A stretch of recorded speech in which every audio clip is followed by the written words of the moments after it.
Okay, basa na tayo agad. Wala mo ng early verse today. Kasi kailangan kong gumising ng alas 2. Tapos prepare. Lagay ng mga gamit sa bag. By 3 a.m., punta kina Cho. Tapos punta kami DRT. Magmamotor. Saan kasangkasan lang kami. Mga 10 kami. 10 kami. So, possibly akit kami ng bundok. And then fellowship doon. Tapos uwi, sabay attend ng Sunday service. So yun, babasa na ako.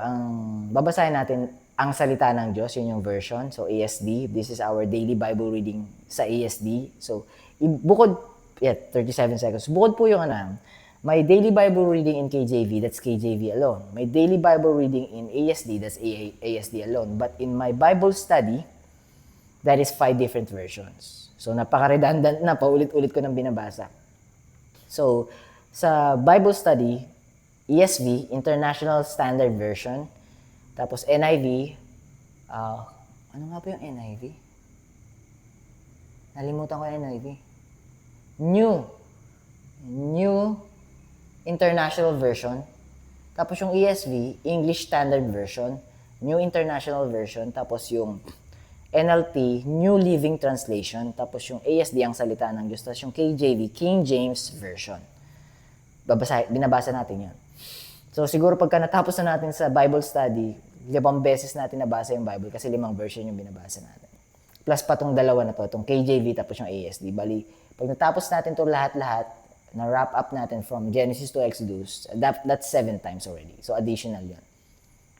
So, babasa na ako. Mateo Kapitulo 26, versikulo 14 hanggang 16. Pero hindi ko pala na-prepare. So, one moment, let me just look for it. There you go. Okay. So, solo yung title. Solo niya yung title. Yung title niya is, ipinagkanulo ni Judas si Jesus. So, J dito. So, J. Judas yung gagamitin natin. Kasi yung Jesus dito, H. So, ipinagkanulo ni Judas si Jesus. Parallel verses sa Mark chapter 14 verse 10 to 11 and then Luke chapter 23 verse 3 to 6. Basa na po tayo. Si Judas Iscariote na isa sa 12 alagad ay pumunta sa mga namamahalang pari. So sa mga Pharisees. 15. Sinabi niya sa kanila, ano po ang ibabayad ninyo sa akin kung tutulungan ko kayong madakip si Jesus? Noon din ay binigyan nila si Judas ng 30 pirasong pilak. Okay, 16. Medyo malaking pera na yung time na yun. Medyo malaking pera. Hindi ko maalala kung half year or 1 year wages yun. Yung 30 pieces of silver. Pero yung time na yun, ang halaga na yun, katumbas ng alipin. Parang pag bumili ka ng alipin, yun yung presyo. Alright, 16, last verse. Mula noon, humanap na si Judas ng pagkakataon para ipagkanulo si Jesus. Okay, yun na yun. Pinakamabilis na Bible reading natin yata sa AS dito. At hindi na ako mag-extend. Talaga ba, JB, hindi ka mag-extend? Parang gusto kong i-share yung Matthew chapter 21 verse 28. Wait lang. Niremind ako ni Pastor Ed kanina rito. Niremind kami ni Pastor Ed kanina. Pero I've shared this 2 days ago. Matthew chapter 21. Let me just share it. Kasi hindi ako sanay ng 4 minutes sa Bible study. 21, Matthew 21. Aralin na natin ng aralin to. Basta ako, aralin ko ng aralin to. 28. Tingnan nyo, tama ba? Ayan. But what think ye a certain... No, hindi ito yan. So, hindi 28. 58? Is it 58? Let me just double check. Hindi 28. Tama ba? 21? Hindi ito. Is it 38?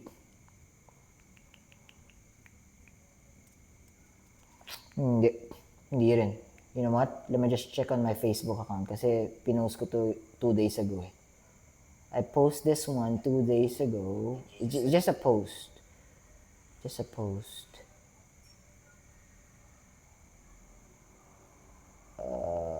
Ayun.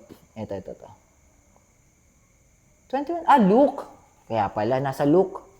So, wrong book. Sorry. Wrong book. Luke 21:28. Ito. Yun 28. And when these things begin to come to pass, then look up and lift up your heads, for your redemption draweth nigh.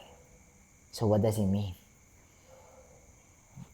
God said, sinabi to ng Panginoon sa mga apostles niya, specifically kay John, kay Andrew, kay Peter, tsaka kay James, sa Mount of Olives. So, sinabi to ni Lord na, nagbigay siya ng prophecy na may darating ng panahon na merong nation against nation, then there will be war amongst nations. And kung makikita nyo ngayon,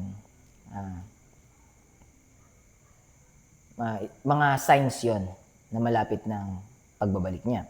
But sabi nga dito sa reminder to ni Jesus sa mga apostles ulit, in verse 28, verse 28, and when these things begin to come to pass, kung mangyayari ng mga bagay na ito, kung nangyayari na, kung nakikita nyo nang nangyayari mga bagay na ito, then look up, tingin kayo sa taas, and lift up your head, tingin kayo sa taas, itungo nyo yung mga ulo ninyo. For your redemption draweth nigh, because I'll be coming back, and I will raise you up. I will raise first the dead who believe me, put their full trust in me, 100%, full trust, full throttle, 100%, no reservation, all in God's hands. I'm gonna raise them up, and I'm gonna raise you as well. So I just want to share that. Again, let me just read it back. And when these things begin to come to pass, then look up and lift up your heads, for your redemption draweth nigh. I'm looking for the exact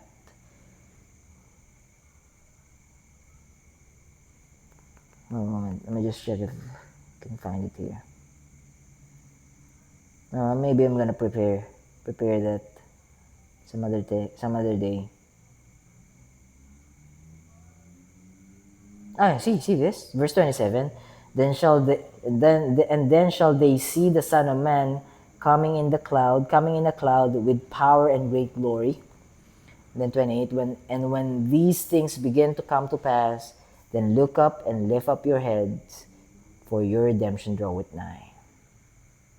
All right. Yeah, I think that's it. God bless you guys.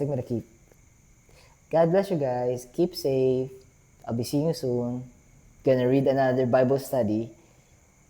And I'm gonna call it a day. See you tomorrow. Bye.